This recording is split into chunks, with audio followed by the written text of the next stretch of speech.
안녕하세요, 드레입니다. 오늘은 좀 재밌는 비교를 해보려고 해요. 하나는 2022년 2월에 구매했었던 당시에는 퍼포먼스 라인에 위치한 MSI 벡터 GP66이고요. 그리고 이 제품은 며칠 전에 구매한 따끈따끈한 제품, 바로 프레데터 헬리오스 네오 V26인데요. 대략 20개월의 차이는 어떤 결과를 가져왔을까요? 벡터 GP66은 당시에 234만 9천원 정도에 구매를 했고요. 프레데터 헬리오스는 126만 9천원에 구매를 했습니다. 제가 생각하기에 두 제품 모두 구매 당시에 가격 대비 성능이 좋다고 판단을 해서 이렇게 구매를 했고요. 구매 시기 그리고 내용물 이런 것들은 다르지만 이 둘을 비교를 하면서 요즘 출시되는 노트북의 성능은 어느 정도인지, 체급 차이를 극복할 수 있을 것인지 이런 것들을 알아보려고 해요. 물론 브랜드가 다르고 브랜드 내에서 차지하고 있는 라인업도 다르죠. 100% 정확한 그러한 비교는 아니다, 요렇게 봐주시면 좋겠습니다. 자, 이번 영상 노트북 소개는 아니라서 짜잘한 거는 전부 패스를 할 건데 내부는 한번 볼 필요가 있겠죠. 내부는 둘 다 성능을 측정하는데 모자람이 없다고 판단을 합니다. 레이아웃이야 이것만 보여줘도 이거 겜투북이네 할 정도니까요. 우선 프로세서는 세대 차이가 좀 납니다. 여기 있는 벡터 GP66은 12세대 프로세서 중에서 상위 라인업에 위치하고 있는 i7 12700H를 활용하고 있고요. 헬리오스 네오 V는 13세대 프로세서 중에서 이 중간 라인업 중에서 가장 좋은 성능을 보여주는 i5 13500HX를 활용하고 있죠. 거의 같은 제품이라고 봐도 됩니다. 코어 구조도 똑같고 클럭도 똑같고 공정도 똑같죠.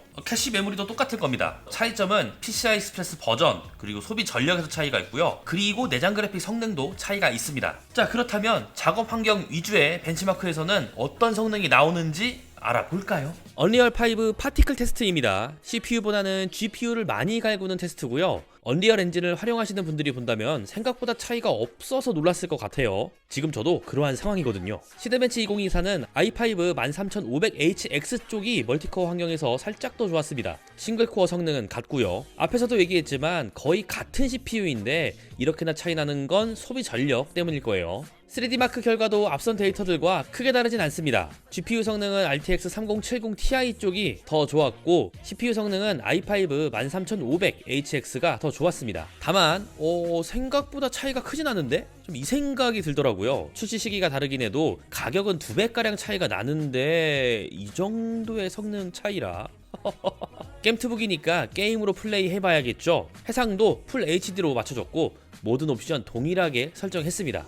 호라이즌 제로던은 차이가 거의 없죠. 왜 그런가 확인해보니 로드웨어를 끝까지 당기는 게임도 있고 지금처럼 살짝 남는 게임도 있는데 RTX 3070 Ti가 100% 일을 하고 있지는 않더라고요. 그래서 프레임 차이가 없었고요. QHD 가면 달라지겠죠. 사이버펑크 2077은 확실히 차이가 나죠. 15%가량 차이가 납니다. 확실히 성능을 요구하는 게임을 하면 프레임 차이가 발생하는 것을 알 수가 있고요. 포르자 호라이즌 5는 약 8%가량 차이가 났는데요. 두 환경 모두 전력이 최대로 들어가진 않더라고요. 그런 걸 감안하더라도 RTX 3070 Ti 쪽이 조금 더 잘 나와줬고요. 디아블로4는 차이가 꽤 나더라고요. 20% 가까이 차이가 나는 만큼 이 경우에는 GPU의 체급 차이가 확실하다고 말할 수 있겠습니다. 30프레임이 넘게 차이 나는데 무시할 정도는 절대 아니죠. 오버워치2의 경우도 프레임 차이를 비교해보면 13% 이 정도 차이가 나는데요. FPS는 프레임 확보가 중요한 게임이죠. FPS에서 프레임의 중요성은 여러분들이 더 잘 알고 있기 때문에 자세히 설명하진 않겠습니다. 온도는 어떨까요? 게임에 따라 온도는 조금씩 달랐는데요. GPU부터 살펴보자면 작업 환경에선 15도가량 차이가 날 만큼 굉장히 많이 차이가 나죠. 다만 CPU가 일을 굉장히 적게 하고 히트 파이프를 공유하는 노트북 쿨러의 특성으로 인해 이렇게 차이가 많이 났다고 봐야 할 것 같고요. 포르자 호라이즌 5 같은 경우는 8에서 9도가량 차이가 날 정도로 꽤나 많은 차이를 보여줬고 오버워치 2에서는 2도 전후로 그 차이가 크진 않았는데요.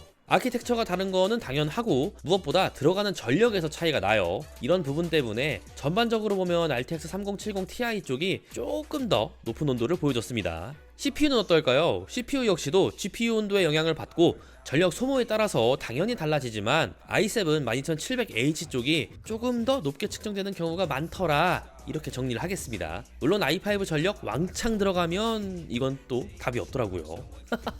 네, 결론입니다. 1세대가 차이가 나는 제품끼리의 대결이지만 체급 차이를 넘는 건 쉽지 않았다. 대신 꽤나 많이 따라한 모습이죠. 경우에 따라서는 같은 성능이라고 봐도 되는 테스트 값도 있었고요. 대략 한 19개월에서 20개월 뭐 요 정도라는 출시일 차이가 있었지만 실구매 가격으로 110만원 정도 차이가 났는데 이 정도면은 내가 죽기 전에 구매한 전자제품이 가장 저렴하고 좋은 전자제품이다. 뭐 이러한 말이 확실하게 통용이 되는 말이라고 할 수가 있고 특히 PC 산업은 이러한 경향이 더 두드러지죠. 조금 더 상세하게 알아보자면 CPU는 같은 제품이라고 봐도 무방하지만 i7 12700H 대비 i5 13500HX 쪽의 전력이 조금 더 들어갑니다. 그래서 높은 전력을 유지하고 있다면 온도가 높게 측정되는 경우가 있지만 대신 성능도 조금 더 잘 나오게 되더라고요. 체급을 뛰어넘은 성능은 맞지만 완벽하게 넘었다고 보기에는 조금 애매한 부분들이 있었고 CPU 성능만 놓고 본다면은 굳이 넘어갈 만큼 메리트는 있다고 보여지진 않고요. GPU는 깡 성능 자체로서는 RTX 3070 Ti가 더 좋습니다. RTX 3070 Ti면은 모바일, 데스크탑 뭐 이런 거 할 거 없이 정말 좋은 GPU라고 생각을 합니다. 대신 RTX 4060 에이다 러브레이스 아키텍처의 장점인 높은 클럭, 낮은 소비 전력을 볼 수가 있었는데요. 확실히 전성비는 진짜 기가 막히게 좋아졌습니다.